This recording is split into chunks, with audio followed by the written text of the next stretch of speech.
Okay, fall gardening, so much to discuss, so much to do if you're into it. The first thing I would say is I get questions all the time about this. When is the best time to plant, to transplant, to divide? Can I do it now? Can I wait? Should I, what should I be doing? You can do whatever you want. You can do all that stuff until the ground freezes, literally.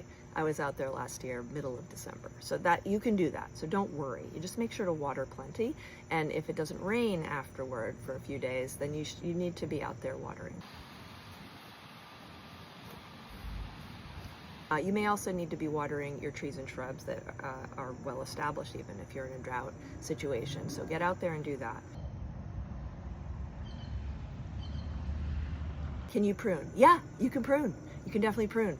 What I would avoid is a lot of pruning late in the season. So, late fall, early winter, especially if the plant is not healthy. Then I would wait until the spring. Late winter, early spring is when you're going to get the most growth. So if you're looking to have something fill in, I would wait.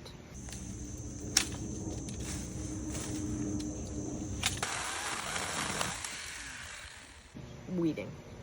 Okay, stay on top of your weed. If you have invasive plants, now is the perfect time if you're going to try to take those on, because at this time of year the plants are bringing down the carbohydrates into their roots, and with it they take the herbicide. This is the most efficient and effective use of herbicide that is good for your wallet, good for the environment.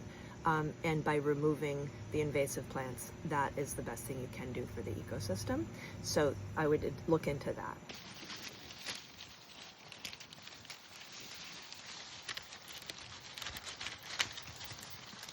Planting bulbs is one of my favorite things to do in the fall, because it's something to look forward to over the winter, and then you get that beautiful spring display.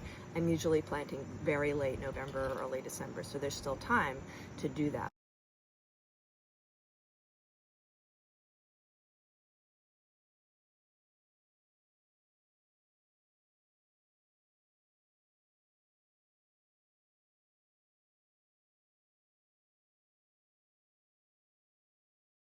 And then as the season comes to a close and there's leaves all over the place and your garden's looking a little sad, I would say do as little as you possibly can. Leave as much as you can. Leave as many leaves as you can. Leave all the stuff upright, all the stems, unless they're really flopping all over the place. And then sure, tidy up a little bit. Find the right balance for you.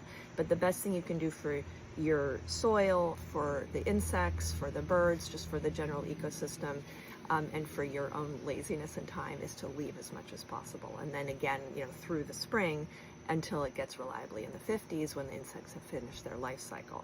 So that's the best thing you can do for that. So I've organized all the content by topic area. You can check all of that out and see the caption below for more information. Happy gardening.